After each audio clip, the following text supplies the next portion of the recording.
Assalamualaikum and welcome to this video presentation. I am Nur Ruhaiyu and together with my partner Ahmad Soufi, we will be analyzing Amanda Todd's suicide note on YouTube, a teen's tragic tale. Suicide is often conceptualized as an internal problem linked with mental health, in which a lot of the distress accompanying suicide is often medicalized.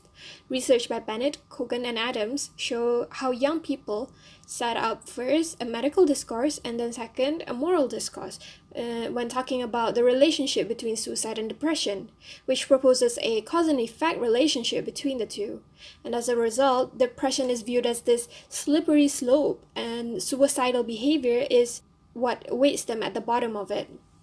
An article by Rowan, Scorfield, and McDermott suggests that for young people, there is a significant relation between suicide and their socio-cultural context, where the very nature of being young in a particular socio-cultural context could lead to a sense of worthlessness that may underlie youth suicide.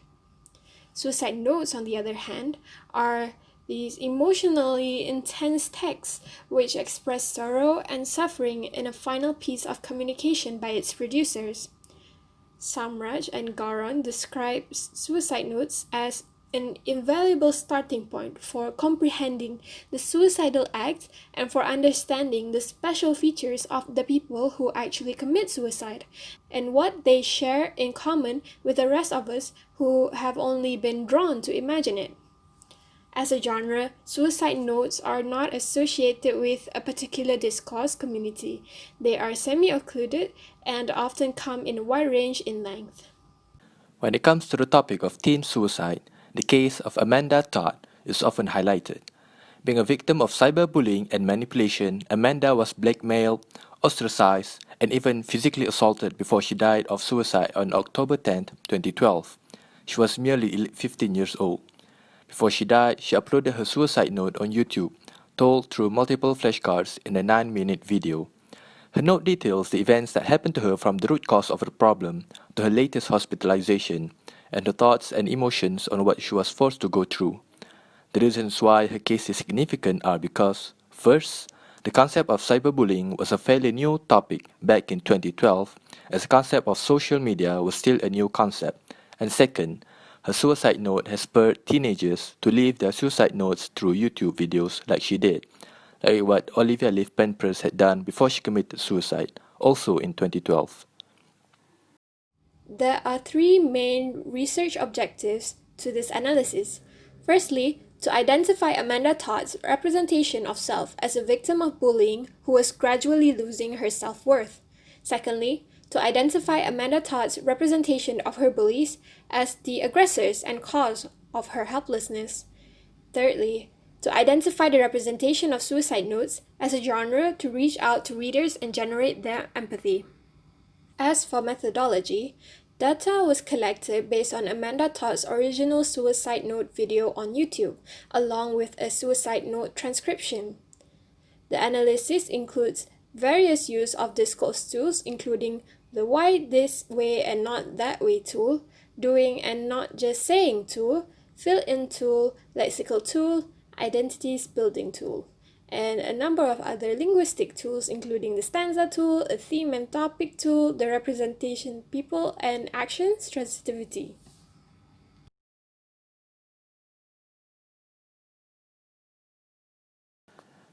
In answering our first research objective, which was the representation of Amanda Todd as a bully victim who was losing her self-worth, two discourse tools were used. The first one is why this way and not that way tool, and second, the doing and not just saying tool. Through the why this way and not that way tool, we seek to answer a few questions. The first being, in what manner did she organize her note?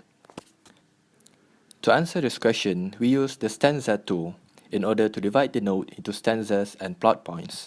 The division of note is determined by the prevalent theme for each stanza. By using this tool, it is revealed that there are two main story arcs, both dealing with different aspects of bullying that Amanda had to face.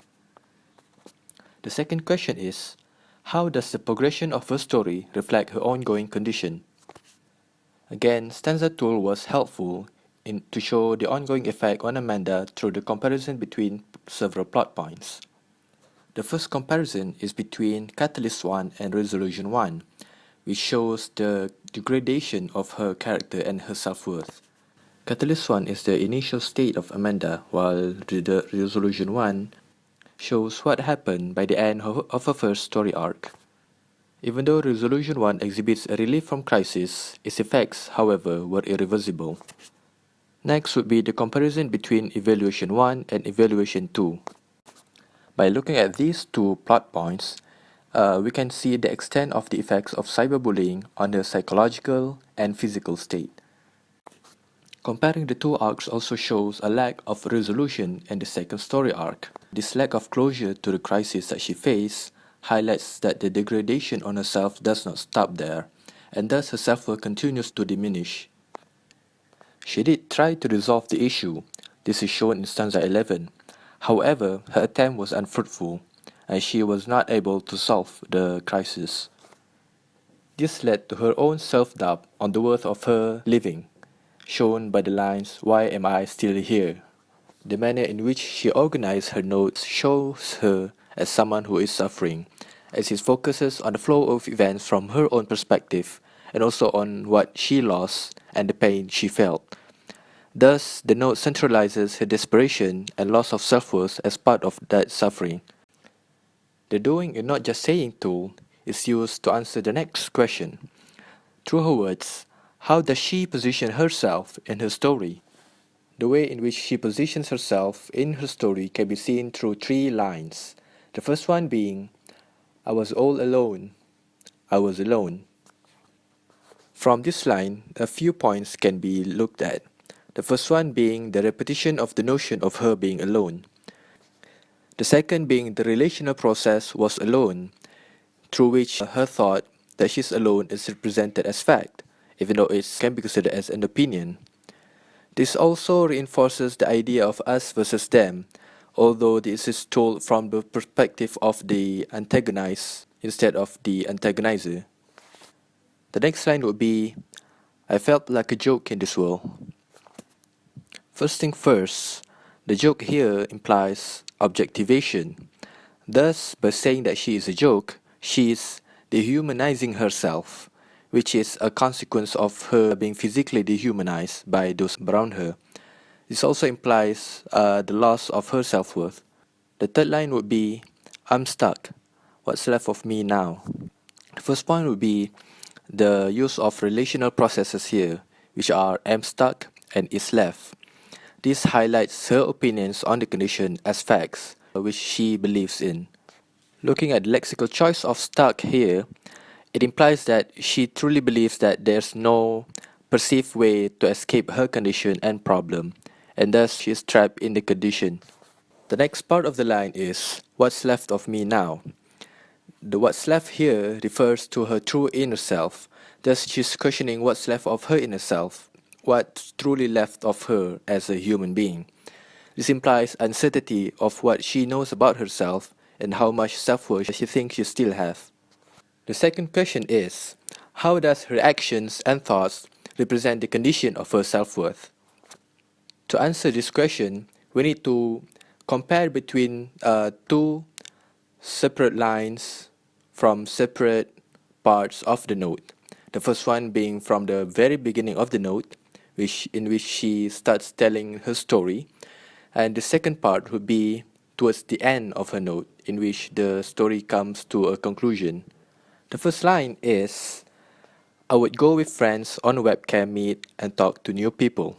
This shows initial confidence, which is important to highlight because later on she cannot meet anyone nor even get out. It is important to note that the processes meet and talk to here are behavioral due to the context of webcam meet.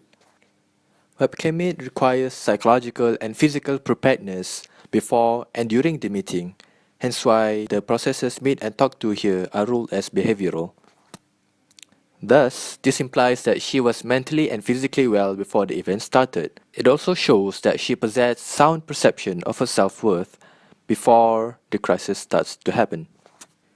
In comparing this with later events, we shall take a look at the line, "It killed me inside, and I thought I was gonna actually die. The material processes here are kill and die, which implies death.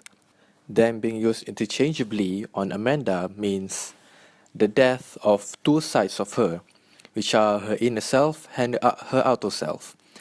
When she said it killed me inside, she meant the annihilation of her inner self as a person. But when she said that she thought she was gonna actually die, she didn't mean her inner self, she meant her true self. She meant that she would actually die. Another important line is, every day I think, why am I still here? Here, of course, means the state of living or being alive. Using the theme and topic tool, we can determine that the theme here is every day, while the topic is I. This frames topic and sentence overall in the context of it being daily occurrence, thus presents a continuous self-doubt on the worth of her being alive.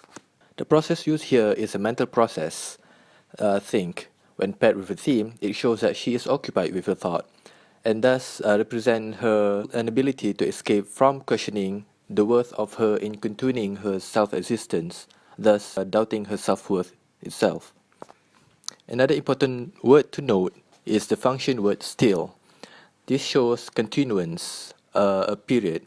When used in the line, it gives an implication that her stay is overdue and that she should or could be somewhere else, or in other words, she could die instead. Moving on to the next research objective, which is to identify Amanda Todd's representation of the bullies as the aggressors of her helplessness. This analysis will look at three different tools, which are the fill-in tool, the lexical tool, and the identities building tool.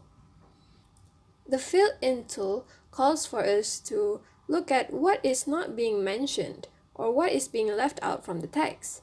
The first question we have is, why are the names of the people who have harassed Amanda kept anonymous in her suicide note? As you can see from this example, there are no names mentioned by Amanda in identifying the people who have hurt or harassed her.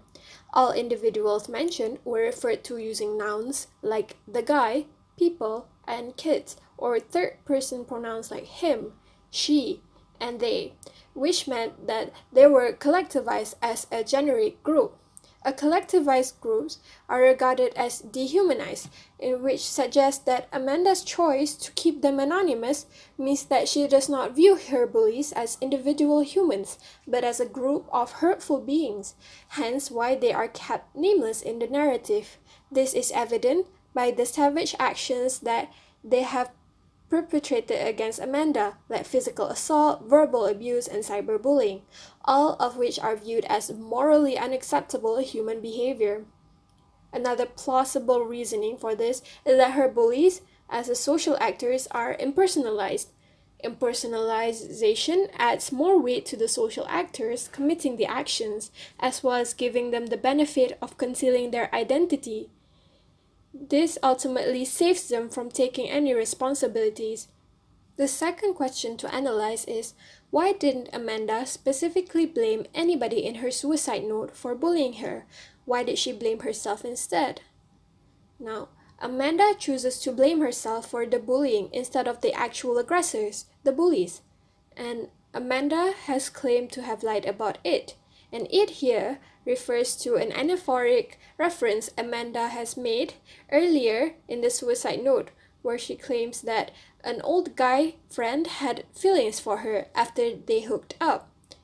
The verb to be was serves as a relational process that joins it, which is the idea that a guy had feelings for her, with the blame she puts on herself, and she does this without naming any other accomplices, as expressed my fault and my idea. My fault here is interpreted as my own wrongdoing or my own mistake, and my idea is my own beliefs and my own thought process. This relational process allows Amanda to present facts as opinions. In this case, the claim that what has happened is factually her own fault. This infers that Amanda takes the complete blame of being bullied on herself simply because of the mistake where she believed that the guy she slept with had actual honest feelings for her. hence why she does not blame anybody else but herself. The second tool, the lexical tool, brings us to identify the lexical items or the words that Amanda used to describe how the bullies identified her. So there is only one question asked for this particular tool. What are the words, terms, or phrases Amanda used to describe herself from the perspective of the bullies? The ill feelings that Amanda's aggressors have towards her are represented through the spoken dialogues by the bullies found in her suicide note. The spoken word dialogues are Amanda's recollection of the actual words said by her aggressors when she experienced the bullying prior to writing the suicide note. Therefore, there is the possibility that these are not the exact words that were uttered at the time, but vaguely similar or simplified by the producer as taken from her memory. Direct speech often presents the most accurate or factual representation of a subject, which is why the words that the bullies use to describe Amanda will showcase what kind of a person she is as perceived by them. The spoken dialogues would constitute as the verbiage of a verbal process, while the bullies are the sayers and Amanda as the receiver. In the suicide note, Amanda describes how the bullies viewed her using various action processes. The mental process of affection likes is placed between the pronouns nobody and you, which relates the words together, suggesting that ultimately no one feels pleasant or attracted to Amanda. Besides that, the material process punch in just punch her already shows a concrete action of intended physical assault which consequences towards the named goal of the action, her, or in this case is Amanda. Urgency in performing the action is amplified with the use of the adverb already at the end of the sentence, thus suggesting that the actor must not put a lot of thought behind the action or the effects it will have on the goal, or in this case Amanda, and just complete it quickly. Another remark made by the bullies about Amanda was she deserved it, with it serving as an anaphoric reference to the physical assault made against her by her bullies. Adding the mental cognition process deserved before that would mean that the act of bullying was justified by the understanding of the bullies. Similarly, the phrase, "I hope she dies," illustrates how another mental process that imposes a wishful thinking from the bully with the use of the word hope.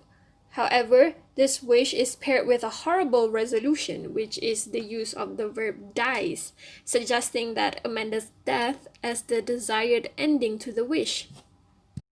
These instances of spoken dialogues in the suicide note illustrates how the bullies are represented to have nothing nice to say about Amanda, on top of having negative mental perceptions about her. From this, it can be seen how Amanda is driven to the acts of self-harm because of the constant mental and verbal abuse she receives from her bullies.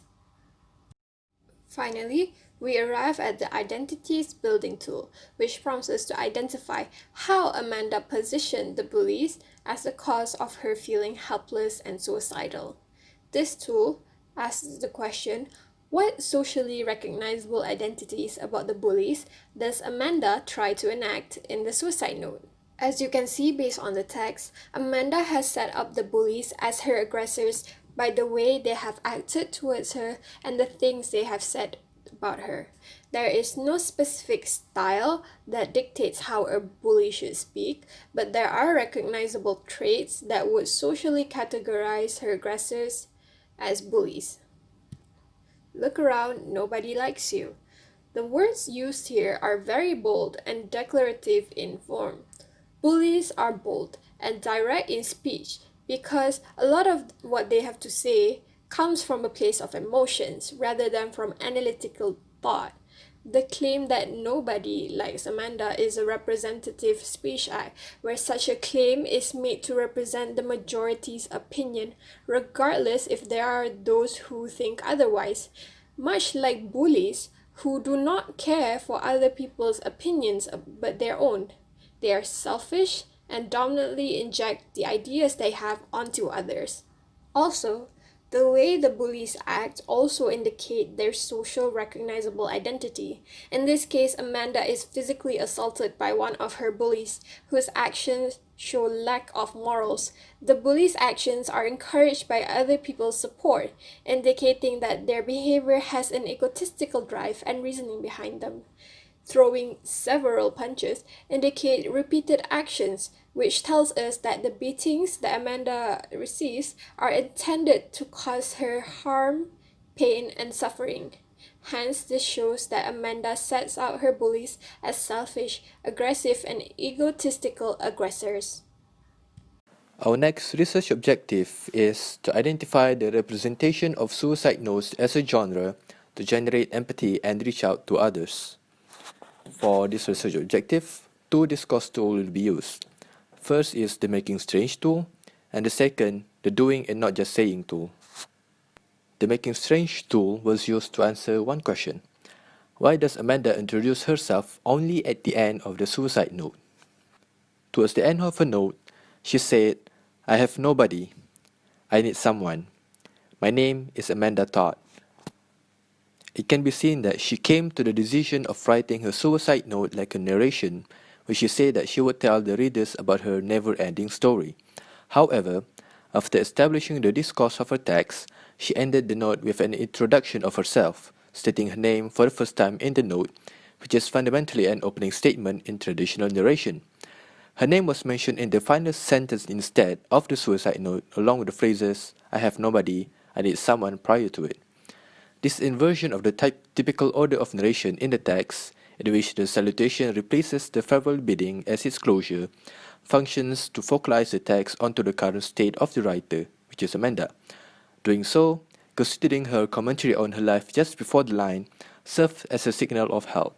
She is trying to reach out to the viewer and telling them that her name is Amanda Todd. She has been going through so many changes in life and she needs someone to help her out. Next, the doing and not just saying tool was used to answer the question, how is empathy generated and how does Amanda Todd reach out to others in her suicide note? For this question, consider the following notes. According to Samraj and Gauron, 2015, the genre of suicide notes can be characterized by the obligatory choice between four core rhetorical moves, which are providing explanation, expressing directions, apologizing, and bidding farewell. The following lines can thus be categorized as providing explanation moves. The providing explanation move is basically the act of the author to provide an explanation for the act of committing suicide, which can be done in various ways. The reason behind these lines, however, is not merely to provide reasons on why she committed suicide. It is also to gain empathy from the readers on her condition. The nominalization of some of her conditions, for example, major depression, anxiety, and panic disorder, imply that her conditions were ongoing, and thus the same goes to her sufferings. The type of process mostly used by Amanda throughout the note are material processes. While this may indicate that she still has bodily agency in her action, the context in which they are used indicate otherwise. It turns out that most of her material processes are reactionary, meaning she mostly only reacted to whatever she faced or was forced onto her. The detailing of her accounts is thus meant for her to reach out to viewers and to gain their empathy. The analysis reveals that Amanda is an unfortunate and helpless victim of aggressive bullying whose self-worth deteriorated as the bullying continues. Her increasing anxiety and depression caused her to seek stress relief in alcohol, drugs, and self-harm, which did not help and instead made her situation worse. To victims of bullying, seeking help from the people around them did not seem like an option, and so, like Amanda, many youths have fallen into great depression, and some even following in her footsteps to commit suicide in order to escape the conflict they faced. Young people who are perceived as different from their peers are often at risk for being bullied, but even so, why must a person's individuality be used against them in such a manner? Why is being different such a crime? In Malaysia, teenage suicide is also a rampant issue faced by the youth. Just last year, shocking news arrived when a 16-year-old girl from Sarawak committed suicide after 70% of her social media followers voted for her to kill herself where she made an Instagram poll asking them to choose between life and death. It seems as if issues regarding teen suicide are a joke, holding little to no significance to people when it really shouldn't be the case. The increasing problem with teen suicide prompts the question, has humanity already lost its sense of love and compassion? Suicide is preventable and efforts have been made to lessen the numbers, but it still takes the collective power of the society to really make a difference in helping suicidal teens. The World Health Organization says that in today's age, suicide is the second largest cause of death among young people, after road accidents. The deaths are recorded at an alarming rate of one suicidal death every 40 seconds. To conclude, this paper has analyzed Amanda Todd's suicide note and thus identified how she represented herself and her bullies, while also analyzing how suicide note itself as a genre works as a medium of reaching out and gaining empathy from others.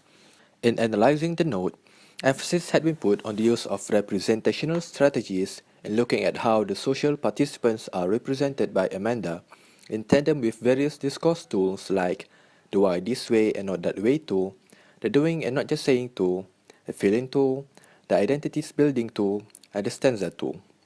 It is notable how Amanda, as victim of bullying, represents herself as the victim of the situation and the bullies as she projects her insecurities and feelings of despair through her note.